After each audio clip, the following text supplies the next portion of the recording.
Un ponente o un orador en alguna ocasión me contaron que recibió 3 recomendaciones de su mamá. Le dijo: mira, por favor, habla claro para que te entiendan, habla fuerte para que te escuchen y sé breve para que no se acuerden de mí. Y yo quiero hacer propio esa recomendación, no sin antes agradecer de manera puntual y siempre enfática a la diputada María Isabel Alfaro por esa vocación de servicio que tiene, por ser una voz del deporte y la cultura física en el Congreso, pero sobre todo, como se dice y se dice bien, quien sabe hacer las cosas las sabe dirigir. Y ella, con una vida de más de 3 décadas activa en la promoción de la activación física y el deporte, ha vivido en carne propia las dificultades, pero también las limitaciones que han sido superadas con pasión, con entrega y con compromiso. Así que de nueva cuenta, diputada, muchas gracias por tu anfitrionía, un reconocimiento muy amplio. Muchas gracias a Jorge por moderar esta sesión, al arquitecto Javier Hidalgo, a mi amigo y compañero Héctor García Antonio, muchas gracias Raúl, muchas gracias a Marco Antonio, a Armando, a Dalia. Yo quisiera enfatizar la presencia de una gran campeona paralímpica mexicana, Perla Patricia Bárcenas. De verdad, nuestro reconocimiento, uno de los íconos del deporte mexicano y del deporte mundial aquí presente, con este énfasis de inclusión. Traemos una presentación, la voy de manera muy rápida a dar secuencia a la misma. Fundamentalmente hay que recordar que diversos organismos internacionales han determinado la trascendencia del deporte y la cultura física, de la activación física, y uno de los elementos sustanciales son los Objetivos de Desarrollo Sostenible de las Naciones Unidas. Cometieron un gran error cuando en el 2015 los liderazgos mundiales incentivaron este propósito que tiene como objetivo la superación de la pobreza. Pero en los 17 objetivos nunca hablaron del deporte ni la cultura física. Nosotros hemos tenido que reconocer que está implícito en por lo menos 5 objetivos que tienen que ver evidentemente con la educación, con la salud, con la equidad de género y que tiene una perspectiva en temas de la inclusión y de la justicia. Pero también hay un programa internacional que poco se conoce de la Organización Mundial de la Salud, que tiene que ver con crear entre el año 2018 y 2030 un decremento del 15% en la inactividad física a nivel internacional. Y bajo este tipo de consideraciones, pues nosotros también nos vamos encontrando en que la Ley General de Cultura Física y Deporte tuvo algunas modificaciones.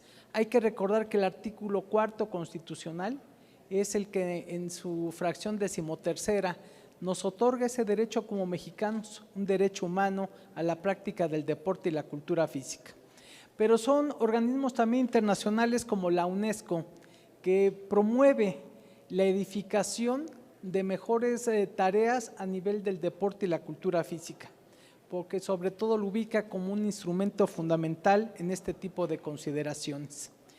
Hoy en día, hablar del deporte y la cultura física es hablar precisamente de compromisos en la actualidad, pero de la necesidad de un fortalecimiento de una política de Estado que se traduzca precisamente en prevenir de manera importante el tema de las adicciones, el tema de las enfermedades no transmisibles, que las vamos a tocar en algunas láminas posteriores, pero sobre todo el tema de la paz, que creo que es uno de los asuntos muy importantes. Hoy en día podríamos hablar de diversos diagnósticos. Hay que recordar que siempre cuando se habla de alguna propuesta, de una iniciativa, esta tiene que llevar 3 o 4 pasos necesariamente. Tener un diagnóstico, una planeación, una ejecución y una evaluación de lo que se realiza. Y hoy el diagnóstico es de que a nivel internacional, al igual que sucede en México, que ya lo comentaba el arquitecto Javier Hidalgo por el módulo MOPRADEF, pero hay un reflejo global de que el 60% de las personas no tienen ningún tipo de activación física, que tenemos evidentemente una serie de problemas, no solo alimentarios, sino de hábitos, de cultura, de autocuidado, y que dentro de este tipo de consideraciones, este último estudio que acaba de presentar el INEGI, que aquí tenemos de manera completa, habla de 4 casos que yo quisiera destacar. En primer lugar, el 60% no tenemos ninguna activación física como mexicanos en una población de 18 a 65 años. Segundo, solo el 27% del 40% que dice tener una actividad física lo hace de manera suficiente, el resto lo hace de manera insuficiente. Tercero, las mujeres, las niñas y las adolescentes son las menos activas físicamente. Y cuarto, esto se ubica en un término de que mientras mayor escolaridad, más activación física. Y en detrimento, mientras existe una menor escolaridad, menos activación física y más problemas de una cultura de autocuidado de la salud. Entonces, estos datos que como ya se han hoy comentado, pues nos alertan de una serie de problemáticas importantes que también tienen que ver con la seguridad pública. Hoy en día sabemos que el tema de las adicciones tiene 5 elementos fundamentales. Lo hemos nosotros trabajado de manera permanente con centros de integración juvenil. Y nos dice la doctora Carmen Fernández, hay 5 razones por las que una niña, un niño, un adolescente, una persona se incorpora al uso de las drogas. Primero es la curiosidad, en segundo lugar los deseos de pertenecer a un grupo, el tercero es por rebeldía, el cuarto por huir de los problemas, pero el quinto y el básico tiene que ver con la falta de una utilización positiva del tiempo libre. Y esto impacta necesariamente en el tema de la seguridad y sobre todo de la incorporación al crimen organizado de miles de jóvenes que desafortunadamente al no tener este ámbito de cohesión social o de pertenencia están dentro de ese contexto. La INSANU, que es la Encuesta Nacional de Salud y Nutrición 2022, nos habla de lo que ya nos comentaba la diputada María Isabel Alfaro. Tenemos un problema de prevalencia de 7 de cada 10 mexicanos, tenemos problemas de obesidad y sobrepeso, tenemos más de 18 millones con problemas de diabetes, tenemos problemas de hipertensión, de cardiopatías, que es la principal causa de muerte y así lo refiere la información oficial, y tenemos una serie de elementos cancerígenos que en muchas ocasiones son prevenibles a través de una cultura de autocuidado que asocie la activación física. Evidentemente, se ha disparado el índice de fumadores en nuestro país. De acuerdo a la información oficial, hoy en día el 19% de adultos dice ser fumador. Es una cantidad realmente espectacular. Y entre niñas y niños y jóvenes adolescentes menos de 14 años, el 3.7 y el 4.7%. Y la prevalencia en consumo de alcohol evidentemente también se ha ido incrementando y tenemos a través de la encuesta de alcohol, drogas y tabaco en su última información oficial, que es del año 2019, una prevalencia que se multiplica en las áreas de carácter urbano. Y en el tema emocional tenemos una información también de carácter oficial en donde el 7.6% de la población han pensado en suicidarse en alguna ocasión en su vida. Hoy en día dicen que es una época pospandémica, muchos discuten si estamos todavía inmersos o no en ella a través de las variables que hoy se están presentando y que pues el llamado a la población es de que tengamos una cultura de autocuidado integral. Pero tenemos como secuelas del COVID, ansiedad, depresión y sobre todo un sistema educativo nacional que ha tenido una merma importante como consecuencia de las pérdidas humanas, materiales y de empleo de las familias, que en muchas ocasiones muchos jóvenes han tenido que abandonar su escuela precisamente por incorporarse al mercado laboral, por lo que se ha perdido en sus hogares.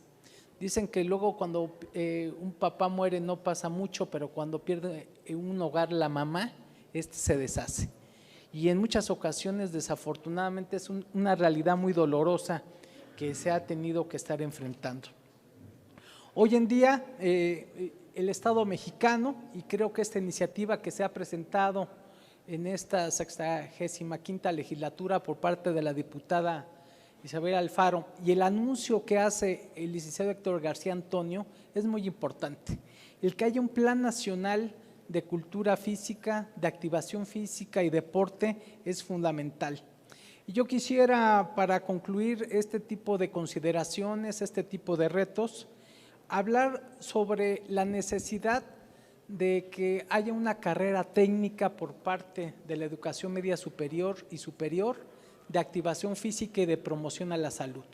Como bien se ha señalado, no tenemos las cédulas profesionales suficientes de educadores físicos ni siquiera para cubrir la mitad de las escuelas. No tenemos un programa que implique abanderar estas experiencias exitosas, por ejemplo, del Instituto Mexicano del Seguro Social. Tenemos que contar con este tipo de iniciativas que, como por ejemplo, las escuelas en turnos vespertinos presten sus instalaciones deportivas. El 95% de las escuelas tienen una cancha de básquetbol y ya la pirámide poblacional se ha invertido y en las tardes debería estar al servicio de la comunidad de esas escuelas. Debería de haber un programa que salvaguarde las propias instalaciones y la seguridad de las mismas, pero que se ponga al servicio de la sociedad las mismas. Creo que sería muy importante que el Consejo Consultivo de la CONADE tuviera una actuación importante en este sentido. Pocos lo saben, la CONADE tiene un órgano superior que es un Consejo Consultivo que está integrado por 11 Secretarías de Estado y la Fiscalía General de la República. Entonces yo creo que es muy importante que a través de estas iniciativas y de este plan nacional se coadyuve con la participación intersectorial y transversal para contar no solo con este diagnóstico y este censo de la infraestructura deportiva que hay en México, mismo que no existe, el déficit de entrenadores, de promotores y de educadores de la activación física y de la salud, el fortalecer la capacitación y certificación y difusión en materia de activación física y deporte, y sobre todo focalizar esfuerzos importantes en torno a las enfermedades no transmisibles. Se necesita estimular a la población, se requiere estímulos de carácter individual, familiar y social que se traduzcan en que la incorporación de hábitos nos den la pauta para poder tener una mejor calidad de vida y sobre todo para repercutir en este sentido en un mejor rendimiento en la escuela, en el trabajo y en la propia sociedad. Finalmente, la siguiente lámina habla de esta secuencia del diseño y la implementación. La diputada decía, lo importante no es que llegue al pleno y se apruebe, sino cómo se materializa. Y yo creo que ya en lo que se está presentando al presidente de la República, a las áreas del sector educativo y de salud, tenemos que impulsar estrategias que no confundan lo deseable con lo posible, promover estilos de vida saludables, modificar nuestros entornos, pero sobre todo promover políticas públicas en el ámbito escolar, social y comunitario. Muchas gracias y a sus órdenes.